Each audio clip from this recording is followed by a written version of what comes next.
Hello, good morning students. This is GSR Kalyani, lecturer in computer science. Today I am going to discuss the next topic in unit 1, types or classification of DBMS. A DBMS can be used to build many different types of databases. Each database stores a particular collection of data and it is used for specific purpose also. Okay, so based on purpose or based on functionality, based on some factors, the DBMSs are classified into different types. Okay, let's discuss all the types of DBMSs in this video. Let's start. There are several criteria are normally used to classify the DBMSs. There are 7 classifications. The first one is classification based on the data model. Second one is classification based on number of users. Third one, classification based on location. Fourth one, classification based on usage. Fifth one, classification based on structuring. And sixth one, classification based on cost. And seventh one, classification based on type of data stored. Okay. Coming to the first one, classification based on the data model. First of all, before discussing, let me tell about data model. What is data model? Actually, the data model is a blueprint with all instructions to build a database that will meet end user requirements. Data modeling is the first step in the database design. Listen carefully, students. And it's usually relatively simple presentation, usually graphical of more complex data structure in the database. Okay, it's just like it's a blueprint. Based on a data model, databases are classified into 5 types here. One is hierarchical database, network database, relational database, object-oriented database, and object-oriented relational database management system. Relational database. Okay, there are 5 types. Coming to the hierarchical database. Actually, hierarchical data model was developed in 1960s to manage large amounts of data. In this database, the data will be represented logically in the form of upside down tree structure. Already we have a clear idea regarding the tree data structure like that. Okay, this structure contains so many levels or so many segments. The topmost level is known as root. Okay, and it also becomes parent to immediately next level segment. The next level segment becomes child to the parent. Okay, that means in hierarchical relationship, all the records are to be represented by using the relationship parent and child. Okay, so it's only possible to represent one to many relationships in hierarchical database. That means every parent may have more children, but each children contains only one parent. So it's possible to represent only one to many relationship in hierarchical database. Coming to the network database. Okay, so this network data model was created to represent complex data relationships more effectively than the hierarchical data model.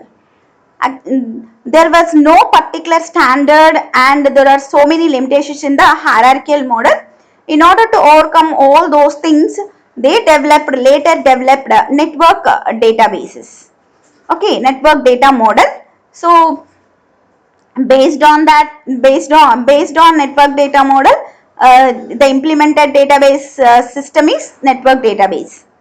So unlike the hierarchical model, the network model allows a record to have a more than one parent.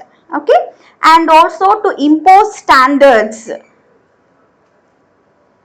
They were defined 3 components by the CODASIL.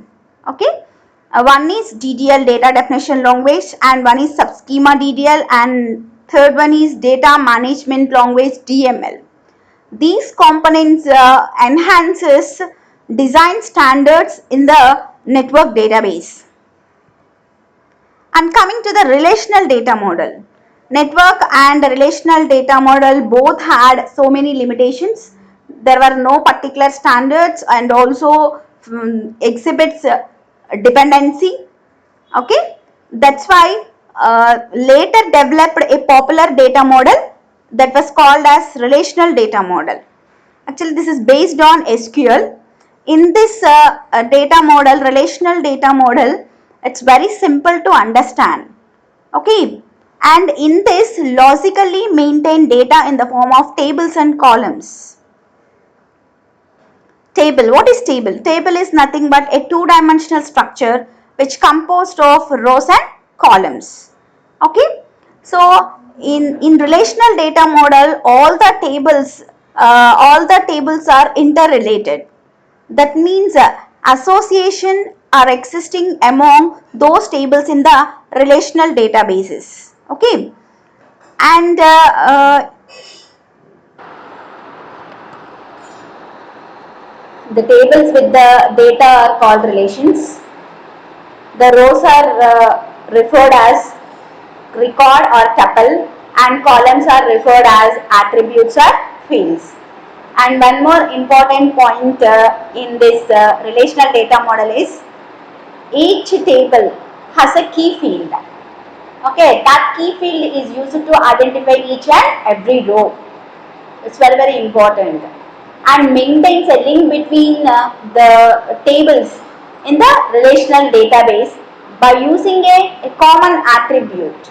Okay, that means if you want to maintain a relationship between two tables, that two tables should have a common column.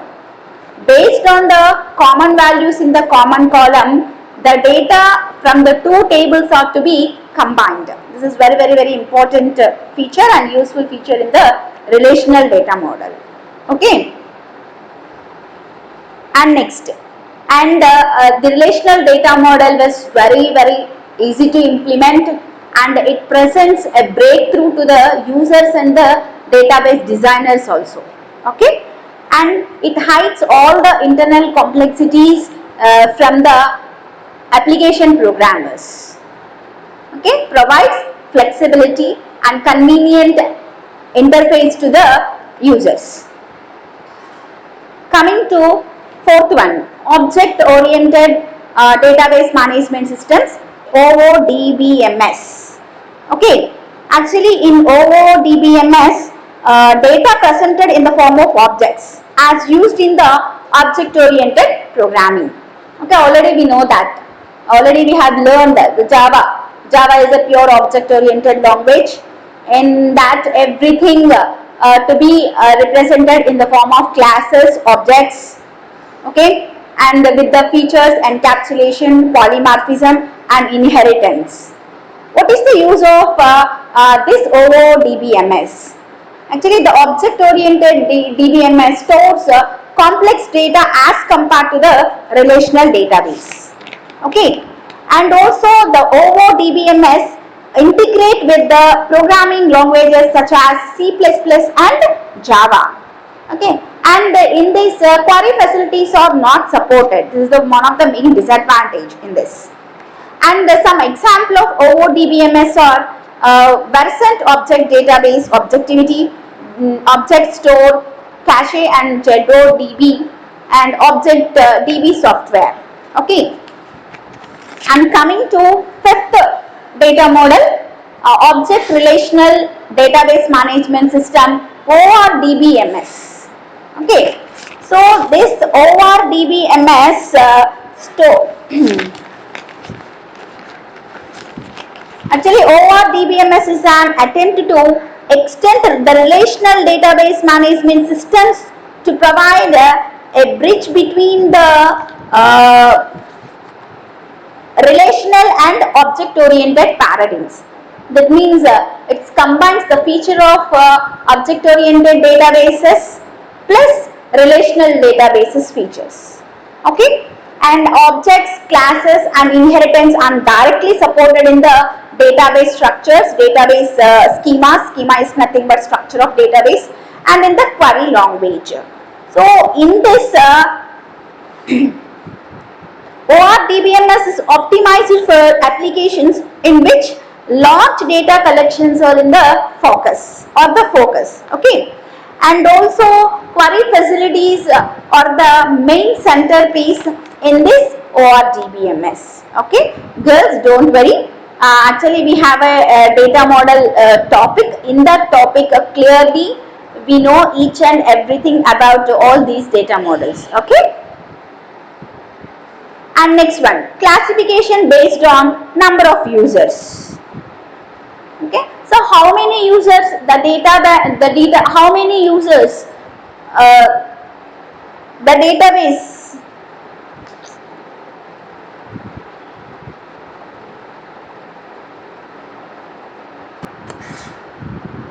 second classification is based on number of users. Okay, that means based on how many number of users interact a database at a time. Based on this, the databases are dividing into two types, single user databases and coming to the multi-user databases. Okay, second one, multi-user databases. One is single user database. Single user database means the database supports only one user at a time. Okay, that means the single user database runs on a personal computer is called as a desktop database. Okay, and second one, multi-user database. Multi-user database means the database supports multiple users at the same time. That type of database is nothing but multi-user database. When the multi-user database supports a relatively small number of users, that means usually lower than 50, or a specific department with an organization is called a work group database. Okay, so when the database is used by the entire organization and supports more than 50 users across many departments, that type of database is called as enterprise database. Okay, coming to third classification. Third classification is classification based on location. First one, centralized DBMS. Centralized DBMS means if the data is stored at the single computer site, okay, then the database is known as a centralized database. A centralized database can support multiple users also, but the DBMS and database themselves reside totally in the single computer site. Okay. Coming to the distributed database, distributed DBMS. In this, the actual database and DBMS software distributed over many sites. Okay, and those sites are connected by the computer network. Okay, so in order to do communication between any two systems or several systems, they need a communication media. So via the communication media, those computers in various sites are to be connected together. Okay, so that means the database and DBMS softwares are distributed over several computers located in different sites. That type of DBMS are known as distributed DBMS or distributed database systems. Next classification based on usage. The most popular way of classifying databases today, however, is based on how they will be used and on the time sensitivity of the information gathered from them. Okay, example, transactions such as product sales, payments, supply purchases reflect day-to-day operations. Such data must be recorded accurately and also immediately. Okay, for that purpose, a database that is designed primarily to support companies' day-to-day operations is classified as an operational database. Okay, and another type of database is known as analytical database. An operational database also known as transactional database and protection database also. And next type of database is analytical databases, primarily focuses on storing historical data and also business metrics used extensively for tactical and strategic decision making. Okay, in any organization, to do their business operations perfectly, they have to take some strategic and tactical decisions. Okay, this analytical database comprise two main components. One data warehouse and next one online analytical processing OLAP front end tool. Coming to data warehouse. What is data warehouse? Data warehouse contains the historical data obtained from operational databases as well as the data from other external sources also. Okay. And coming to OLAP. OLAP means a set of tools that works together to provide an advanced data analysis environment for retrieving, processing and modeling data from the data warehouse. Okay. And next, classification based on structure. Classification based on structure. So databases can also classified to reflect the degree to which data are structured. There are two types, unstructured data and structured data. Coming to unstructured data. Unstructured data are often categorized as qualitative data and it cannot be processed and analyzed during using the conventional tools and methods. Okay, that means unstructured data are nothing but the data that exists in their original state. Okay, which cannot be processed like text, video, audio, mobile activity, social media activity, satellite imagery. Okay, and it's very difficult to reconstruct, no predefined model and cannot be organized in the relational model also. Okay, and in order to maintain and managing unstructured data, we use NoSQL databases. One type of databases are there, NoSQL, named as NoSQL databases.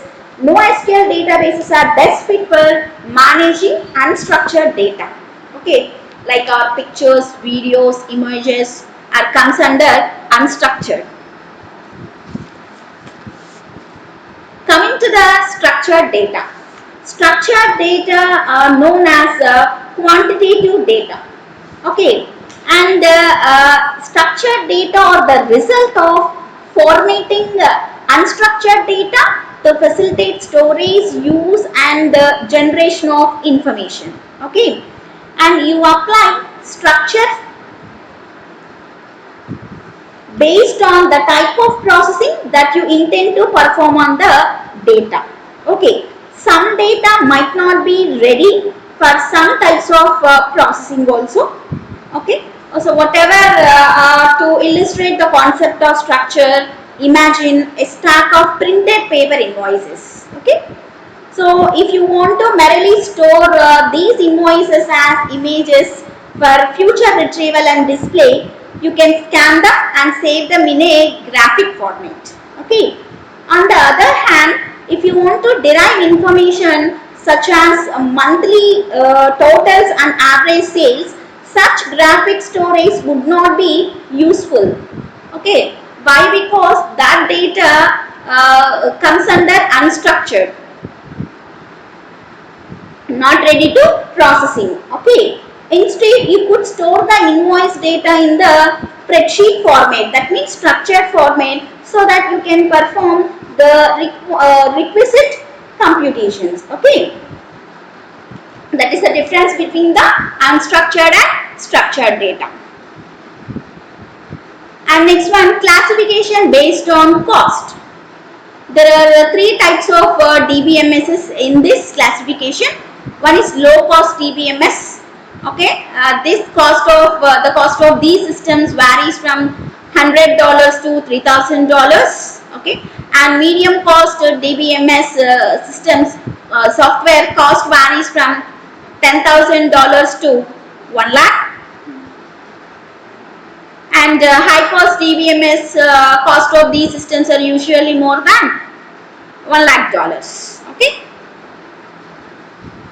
and last one, classification based on the type of data stored.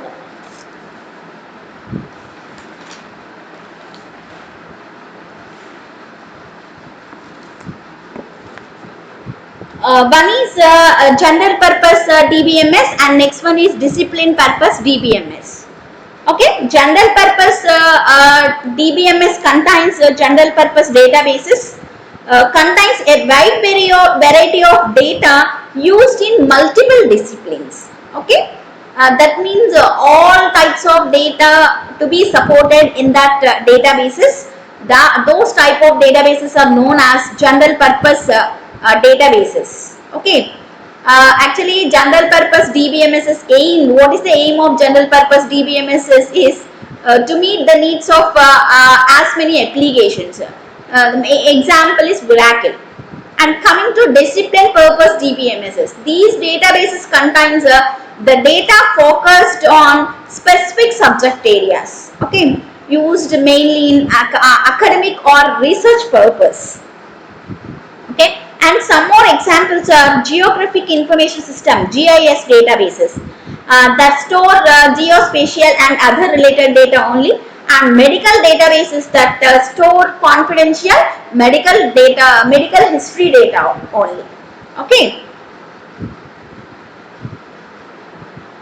FAQ, frequently asked questions. Actually, the classification of DBMSs, classification of databases and types of DBMSs, types of databases, all are same. This is very important question. Usually this question for 5 marks. Any questions? If you have any doubts, please contact me immediately to clarify your doubts, girls. Thank you.